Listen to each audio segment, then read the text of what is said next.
And Naresh sir, నాకు ఇది మీతో 4th ప్రాజెక్ట్ సార్. మంచితనానికి మారిపోయారు సార్ మీరు. Most positive person. అంటే సీరియస్గా, అంటే మీతో టైం స్పెండ్ చేస్తే అసలు ఏం టెన్షన్ ఏమున్నా ఇవన్నీ చాలా నలిఫై అయిపోయి ప్రశాంతంగా. అంటే మీకు ఒక 2 బిరుదులు ఇవ్వాలని ఉంది సార్. ఒకటి సంతూర్ డాడీ సార్. అంటే అప్పటి నుంచి మాకు మీ ఫస్ట్ విషయాల నుంచి లేటెస్ట్ విషయాల దాకా అలాగే ఉన్నారు సార్ మీరు.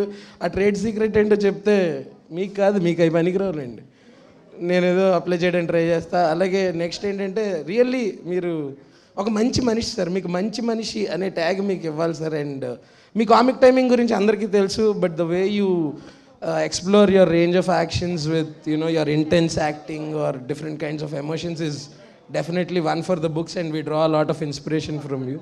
Thank you so much for being an inspiration for so many people, you know, across the country, across the states. And to sum it up, yeah, మా సినిమా 21st November రిలీజ్ అవుతుంది. అందరూ ఖచ్చితంగా only థియేటర్స్లోనే చూడండి. ఇప్పుడు piracy అవుతుందన్న భయం అసలు లేదు, ఎందుకో మీ అందరికీ తెలుసు కాబట్టి ఆ గొడవే లేదు. సో ఖచ్చితంగా ఏదో థియేటర్లోనే చూడాలి, అది ఒకటే ఆప్షన్ మీకు. అందరూ ఫ్యామిలీతో పాటు వచ్చి సరదాగా ఫుల్ థ్రిల్ అయ్యి చిల్ అయ్యాలండి. 21st November, 12 railway colony, releasing only in theatres. Thank you Harsha garu, thank you so much. And నా కో ఆర్టిస్ట్ గురించి చెప్పాలి. శ్రీను అన్న, సద్దాం అన్న, మీ గురించి కాదు, అంటే మీ గురించి స్పెషల్గా చెప్తా. అలా మేమందరం చాలా చిల్. అండ్ ఈ సినిమాలో జీవన్ అన్నని మీరు ఒక కొత్త అవతారంలో చూస్తారు. అవతారం అంటే ఏదో విగ్గు పెట్టుకుంటాడు అనుకోకండి. జనరల్గా కామిక్ రోల్స్ చేసే ఆయన ఇందులో మీరు మొన్న చెప్పేసినట్టున్నారు కదా విలన్ అని. చెప్పలేదా? ఓకే, అది మీ తమ్ముడు అనుకుంటే. సో ఓకే, సో ఎనీవేస్ ఇందులో ఈయన ఒక చాలా డిఫరెంట్ క్యారెక్టర్ చేశారు. చేస్తున్నప్పుడు చూస్తున్న మాకే భయం వేసిందంటే థియేటర్లో చూసే మీకు ఇంకా భయం వేస్తుంది. And I think yeah, wishing you all the best అన్న. ఈ సినిమాతో మీరు విలన్గా కూడా బిజీ అయిపోవాలని మనస్ఫూర్తిగా కోరుకుంటున్నాను. Thank you so much Sravanthi. వెళ్ళిపోవచ్చు. థ్యాంక్ యూ అండి, thank you so much. And Jeevan గారు ఇప్పుడు కామిక్ వేలో కాకుండా డాన్గా చిరంజీవి గారు స్వయం కృషి చేస్తాడు, మొఠా మేస్త్రి చేశారు. వెంకటేష్ బాబు బొబ్బిల్ రాజా చేశాడు, చంటి చేశాడు. నాగార్జున గీతాంజలి చేశాడు, శివ చేశాడు. సిద్ధు జొన్నలగడ్డ డీజే టిల్లు చేశాడు, తెలుసు కదా చేశాడు. ఇరగ్గొట్టేశాడు సిద్ధు.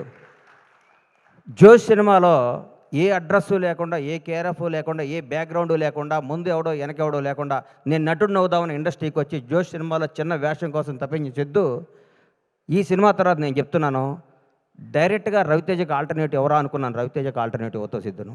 నిజంగా చెప్తున్నాను. నువ్వు రాబోయే 20 ఏళ్ళు నువ్వు ఇదే క్యారెక్టరైజేషన్తో ముందుకు వెళ్ళిపోతావు. ఈ మధ్య కుర్రాళ్ళ నిన్ను కానీ, తేజ సజ్జాను కానీ మిమ్మల్ని అందరూ చూస్తుంటే ముచ్చటేస్తుంది. కొత్త జనరేషన్ అదిరిపోద్దురా ఈసారి. ఈ కుర్రాళ్ళందరూ 20 ఏళ్ళు, 2 దశాబ్దాల పాటు మీరు ఇండస్ట్రీని అద్భుతమైన సినిమాలు ఇవ్వడానికి పుట్టిన స్టార్ కిడ్స్ మీరు అందరూ. మీ అందరిని చూస్తుంటే ముచ్చటేస్తుంది. నువ్వు ఎన్నుకున్న కథ. నేనైతే నిర్మాతగా ఈ సినిమా నేను తీయను. హ్యాట్స్ ఆఫ్ టు విశ్వ గారు. దమ్ము కావాలి సినిమా తీయడానికి. నీరజ ఈ అమ్మాయి ఫస్ట్, ఎందుకంటే కోనాగారి చెల్లి అయితే నాకు చెల్లెలే. ఎందుకంటే నా భాషా సినిమాలో నా అమ్మాయి ఇండస్ట్రీకి రావడం జరిగింది. ఆ సినిమా నేను నిర్మాతని.